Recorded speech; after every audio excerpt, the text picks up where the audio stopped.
Եվ երբ մենք Երուսաղեմ մտանք, եղբայրները մեզ խնդությամբ ընդունեցին։ Հաջորդ օրը Պողոսը մեզ հետ Հակոբոսի մոտ մտավ, եկան և բոլոր երեցները։ Ողջունելով նրանց, նա մի առ մի պատմեց այն բաները, որ Աստված նրա ծառայության միջոցով արեց հեթանոսների մեջ։ Եվ նրանք լսելով փառավորում էին Աստծուն ու նրան ասում.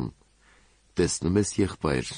հազարավոր հավատացյալ հրեաներ կան, և բոլորն էլ նախանձախնդիր են օրենքին։ Բայց քո մասին իրազեկ եղան, թե հեթանոսների մեջ գտնվող բոլոր հրեաներին ուսուցանում ես հրաժարվել Մովսեսի օրենքից։ Ասում ես,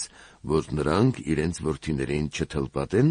և կրոնի ավանդություններին համաձայն չգնան։ Արդ ի՞նչ պետք է լինի։ Հաստատապես կլսեն, որ եկել ես, ուրեմն արա այն, ինչ քեզ ասում ենք։ Մեզ մոտ կան 4 ուխտադիր մարդիկ, նրանց քեզ հետ առ և նրանց հետ միասին մաքրվիր, և նրանց ծախսը քո վրա վերցրու, որ իրենց գլուխները ածիլեն։ Այսպես ամենքը իմացան, որ քեզ վերաբերող այն բաները, որոնց մասին իրազեկ են եղել, ոչինչ են, և ընդհակառակն դու էլ համաձայն ես օրենքը պահելու։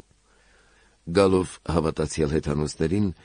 մենք ուղարկել ենք մեր որոշումը, որ այդպիսի բաներ չպահեն նրանք, այլ միայն զգուշանան կուռքերին մատուցված զոհերից և արյունից և խեղդամահ արված կենդանուց և պոռնկությունից»։ Այն ժամանակ Պողոսը իր հետ վերցրեց այդ մարդկանց